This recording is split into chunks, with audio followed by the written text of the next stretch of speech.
कैसे हराया हे दोन शब्द आठवत आहेत? काही दिवसांपूर्वी मुंब्र्याच्या रस्त्यावर सोशल मीडियावर फक्त हेच दोन शब्द गाजत होते. एका 22 वर्षाच्या तरुण मुलीनं अख्ख्या महाराष्ट्राचं लक्ष वेधून घेतलं होतं. ज्या बालेकिल्ल्यात साधी हवा इकडून तिकडे हलत नाही, तिथे या मुलीनं प्रस्थापित राजकारण्यांना चॅलेंज दिलं आणि ते जिंकूनही दाखवलं. पण आज तीच मुलगी गायब आहे. तिचा फोन लागत नाहीये, तिच्या वडिलांचा पत्ता नाहीये. ज्यांनी काही दिवसांपूर्वी विजयोत्सव गुलाल उधळला, विरोधकांना डिवचलं, ते अचानक नॉट रिचेबल का झालेत? हा फक्त एका निवडणुकीचा किंवा एका विजयाचा विषय नाही आहे, तर हे प्रकरण आता एका अशा वळणावर आले जिथं कायदेशीर कचाट्यातून सुटणं जवळजवळ अशक्य दिसतंय. मुंब्राच्या राजकारणातला हा नेमका काय प्रकार आहे आणि एका विजयाचा जल्लोष अटकेच्या भीतीत कसा बदलला, हेच आज आपण समजून घेणार आहोत. नमस्कार, मी सुनील आणि तुम्ही पाहताय या बोलूया. मुंब्रा आणि तिथलं राजकारण म्हटलं की डोळ्यासमोर एकच नाव येतं, ते म्हणजे जितेंद्र आव्हाड. वर्षानुवर्ष तिथं त्यांचं वर्चस्व राहिले. पण 2026च्या महानगरपालिका निवडणुकीत काहीतरी वेगळं घडलं. 22 वर्षाची एक मुलगी सहर शेख अचानक चर्चेत आली. MIMच्या तिकिटावर ती निवडणूक लढवली आणि प्रभाग क्रमांक 30 मधून तब्बल 12,900 मतांच्या फरकानं विजयी झाली. हा विजय सामान्य नव्हता. हा विजय त्या प्रस्थापित व्यवस्थेला दिलेला धक्का होता, ज्या व्यवस्थेनं तिला तिकीट नाकारलं होतं. पण या विजयानंतर जे घडलं त्यानं मुंब्रातलं वातावरण पूर्णपणे बदलून टाकलं. सहर शेख यांचा एक व्हिडिओ व्हायरल झाला, ज्यात त्या म्हणाल्या होत्या कैसा हराया, आणि पुढच्या 5 वर्षात मुंब्रा पूर्णपणे हिरवा करायचा आहे. आता हिरवा म्हणजे त्यांच्या पक्षाचा रंग, असं स्पष्टीकरण त्यांनी नंतर दिलं खरं, पण तोपर्यंत ठिणगी पडली होती.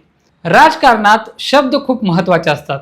तुम्ही काय बोलता यापेक्षा लोक त्याचा अर्थ काय काढतात यावर तुमचं भविष्य अवलंबून असतं. सहर शेख यांच्या त्या विधानानं वादळ निर्माण केलं. भाजपचे किरीट सोमय्या मैदानात उतरले, तक्रारी झाल्या. पण हा तर झाला राजकीय भाग. खरी अडचण तिथून सुरू झाली नाही. खरी अडचण सुरू झाली एका कागदावरून. तो कागद म्हणजे जात वैधता प्रमाणपत्र. निवडणुकांमध्ये आरक्षणाचं गणित खूप महत्त्वाचं असतं. जर तुम्ही एखाद्या ठराविक जातीच्या कोट्यातून निवडणूक लढवत असाल तर तुमचं प्रमाणपत्र 100% खरं असावं लागतं. सहर शेख यांनी OBC प्रवर्गातून निवडणूक लढवली होती आणि आता त्यांच्या याच प्रमाणपत्रावर प्रश्नचिन्ह उभं राहिले. पण आपण थोडं मागे जाऊया. हे सगळं सुरू कसं झालं?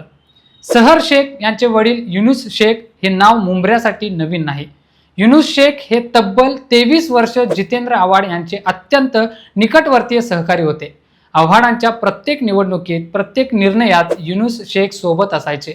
पण मग असं काय झालं की 23 वर्षाचं नातं एका रात्रीत तुटलं? कारण होतं निवडणुकीचं तिकीट. युनुस शेख यांना आपली मुलगी सहर शेख हिला राष्ट्रवादीकडून निवडणुकीत उतरायचं होतं, पण आव्हाडांनी तिला तिकीट नाकारलं. बस हाच तो क्षण होता जिथं मैत्रीचं रूपांतर वैरात झालं. युनुस शेख यांनी राष्ट्रवादीची साथ सोडली, MIM मध्ये प्रवेश केला आणि आपल्या मुलीला आव्हाडांच्या विरोधात उभं केलं. सहर शेख यांचा विजय हा युनुस शेख यांच्यासाठी त्यांच्या अपमानाचा बदला होता. त्यांनी जाहीर सभेत आव्हाडांना झुटा जितेंद्र म्हटलं, त्यांना थेट चॅलेंज दिलं. इथपर्यंत सगळं ठीक होतं.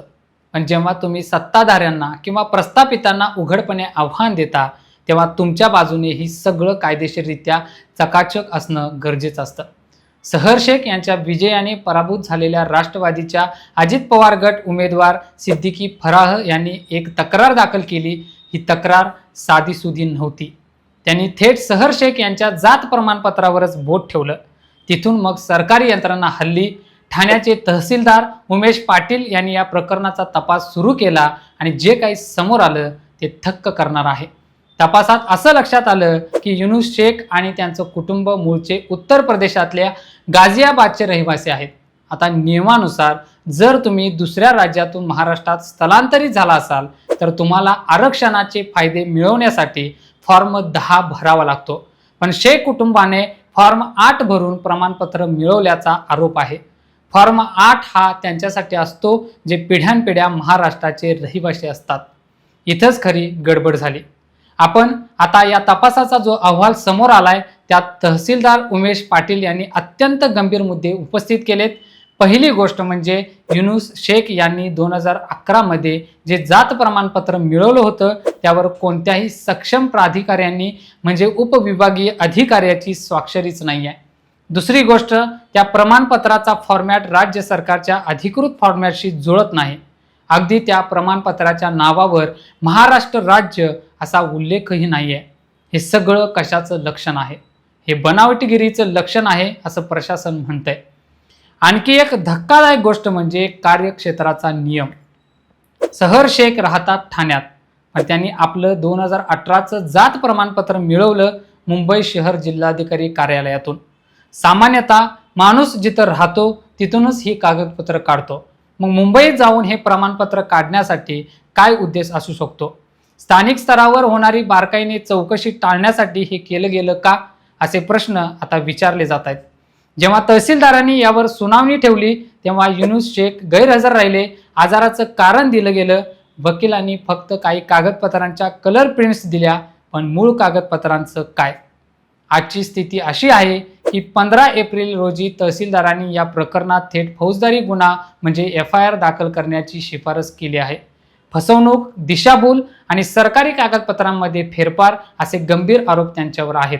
आणि ही बातमी वाऱ्यासारखी पसरताच सहर शेख आणि युनुस शेख गायब झाले आहेत. त्यांचा फोन लागत नाही, ते घरी नाही आहेत, मुंबऱ्यात कुठेच दिसत नाही आहेत. हा नॉट रिचेबलचा खेळ कशासाठी? कायद्यापासून पळ काढण्यासाठी की काही राजकीय जुगाड करण्यासाठी? बघा, आपण जेव्हा तरुण नेत्यांना निवडून देतो तेव्हा त्यांच्याकडून एक अपेक्षा असते की ते पारदर्शक असतील. सहर शेख या सुशिक्षित आहेत, तरुण आहेत, त्यांनी बदल घडवण्याची भाषा केली होती. पण जर त्यांच्या सत्तेचा पायाच अशा बनावट कागदपत्रांवर असेल तर तो बदल लोकांच्या हिताचा कसा असू शकतो? जर हे प्रमाणपत्र अवैध ठरलं तर काय होईल? पहिली गोष्ट म्हणजे त्यांचं नगरसेवक पद जाईल. दुसरी गोष्ट, त्यांना पुढची 6 वर्ष निवडणूक लढवण्यापासून अपात्र ठरवलं जाऊ शकतं. आणि तिसरी गोष्ट म्हणजे त्यांच्यावर जेलमध्ये जाण्याची वेळ येऊ शकते. हा विषय फक्त मुंबऱ्यापुरता मर्यादित नाही आहे.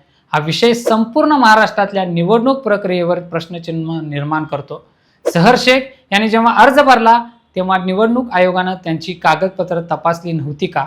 जर कोणी तक्रार केली नसती तर हे बनावट प्रकरण कधी समोर आलंच नसतं का? आपल्याकडे निवडणुकीपूर्वी जी स्क्रुटिनी होते ती किती तोकडी असते हेच यातून सिद्ध होते. एक मुलगी दुसऱ्या राज्यातून येते, बनावट कागदपत्र सादर करते, निवडून येते आणि यंत्रणेला गंडवते. हे जर खरं असेल तर ही लोकशाहीची चेष्टा आहे. दुसरीकडे जितेंद्र आव्हाड यांच्यासाठी ही एक संधी आहे असं म्हटलं जातंय. ज्या बालेकिल्ल्यात त्यांना सहर शेख यांनी हरवलं होतं तिथं आता पोटनिवडणूक होण्याची चिन्ह आहेत. राजकारणातला हा सुडाचा प्रवास कुठं थांबणार हे सांगता येत नाही. पण यात नुकसान कोणाचं होते? नुकसान होते त्या मतदारांचं. त्यांनी सहर शेख यांच्यावर विश्वास ठेवला, ज्यांना वाटलं होतं की मुंबऱ्यात आता नवा विचार येईल. सहर शेख यांनी विरोधकांना विचारलं होतं की कैसा हराया, पण आज प्रशासन त्यांना विचारतंय की कैसा बनाया, म्हणजे हे प्रमाणपत्र कसं बनवलं. या प्रकरणाचा अर्थ आपण जर थोडा खोलवर जाऊन बघितला तर लक्षात येतं की हे निव्वळ जात प्रमाणपत्राचं प्रकरण नाही आहे. हे एका राजकीय महत्त्वाकांक्षेपोटी केलेल्या घोड चुकीचं प्रकरण आहे. युनुस शेख यांनी आव्हाडांना धडा शिकवण्यासाठी आपली पूर्ण ताकद लावली, पण घाईघाईत कायद्याच्या चौकटी मोडल्या. आता त्या चौकटीचं त्यांना आणि त्यांच्या मुलीला गिळायला निघालेले आहेत. नॉट रिचेबल राहून कारवाई काही काळ लांबणीवर टाकता येईल, पण कायमची टाळता येणार नाही. कारण आता हे प्रकरण हायकोर्टापर्यंत जाण्याची शक्यता आहे. मुंबऱ्यात सध्या शांतता आहे, पण ती वादळापूर्वीची शांतता वाटते. सहर शेख यांचे समर्थक अजूनही म्हणतायत की हे राजकीय षडयंत्र आहे, पण कागदपत्र खोटं बोलत नाहीत. स्वाक्षरी नसलेलं प्रमाणपत्र, चुकीचं कार्यक्षेत्र, फॉर्म 8 आणि 10 मधला घोळ, हे सगळं षडयंत्र कसं असू शकतं? हा तर प्रशासकीय तपास आहे. तहसीलदारांच्या अहवालात जे तांत्रिक मुद्दे आहेत त्याचं उत्तर सहर शेख यांना द्यावंच लागेल. जर त्यांच्याकडे खरंच पुरावे असतील तर त्यांनी समोर येऊन ते मांडायला हवेत. पळून जाणं हे तर गुन्हा मान्य करण्यासारखंच आहे. आपल्या देशात आरक्षणाचा मुद्दा खूप संवेदनशील आहे. खऱ्या गरजूला त्याचं फळ मिळालं पाहिजे यात दुमत नाही. पण जेव्हा कोणीतरी चुकीच्या पद्धतीने आरक्षणाचा फायदा घेऊन सत्ता मिळवतं तेव्हा तो त्या प्रवर्गातल्या खऱ्या उमेदवारावर झालेला अन्याय असतो. सहर शेख यांनी एका गरीब ओबीसी उमेदवाराची संधी हिरावून घेतली आहे का? जर त्यांचं कुटुंब उत्तर प्रदेशातून आलं असेल तर तिथं ते कोणत्या प्रवर्गात होते? महाराष्ट्रात येऊन त्यांनी ती जात कशी सिद्ध केली? हे सगळे प्रश्न आता मुंब्र्याच्या गल्लीगल्लीत विचारले जात आहेत. येणारे काही दिवस सहर शेख यांच्यासाठी आणि MIMसाठी खूप कठीण असणार आहे. MIMने मुंब्र्यात 5 जागा जिंकून आपलं अस्तित्व दाखवून दिलं होतं, पण आता या विजयाला बनावटगिरीचा डाग लागलाय. जर सहर शेख यांचं पद गेलं तर त्याचा परिणाम त्यांच्या इतर नगरसेवकांवर आणि पक्षाच्या प्रतिमेवरही होईल. युनुस शेख यांनी आव्हाडांची विकेट काढण्याची भाषा केली होती, पण आज स्वतःची आणि मुलीची विकेट वाचवण्यासाठी त्यांना मुंब्र्यातून गायब व्हावं लागले. हाच मोठा विरोधाभास आहे. या संपूर्ण प्रकरणात एक गोष्ट स्पष्ट आहे, ती म्हणजे कायद्याच्या वर कुणीही नाही. मग तुम्ही कितीही मोठ्या फरकाने निवडून आला असावा किंवा तुम्ही कितीही लोकप्रिय असावा, जर तुमची सुरुवातच खोटेपणावर आधारित असेल तर शेवट असाच होतो. सहर शेख आता कधी समोर येतात आणि काय स्पष्टीकरण देतात यावर मुंब्र्याचं पुढचं राजकारण अवलंबून आहे. तोपर्यंत हे कैसा हरायाचं प्रकरण महाराष्ट्राच्या राजकारणातलं एक मोठं उदाहरण बनून राहणार आहे. कारण ही चर्चा इथे संपते आहे, पण हा विषय इथे संपत नाही. तुम्हाला वाटत असेल की अशा घटनांचा अर्थ समजून घेणं गरजेचं आहे, तर हा व्हिडिओ लाईक करा आणि इतरांपर्यंत नक्की पोचवा. तुमचं मत, तुमचा अनुभव, तुमचा दृष्टिकोन कमेंट्समध्ये नक्की सांगा आणि अशाच वेगवेगळ्या विषयांवर बोलण्यासाठी चॅनलला सबस्क्राईब करा. आजच्या व्हिडिओत इतकंच. नवीन व्हिडिओत नवीन विषयासोबत पुन्हा भेटूया. या बोलूया.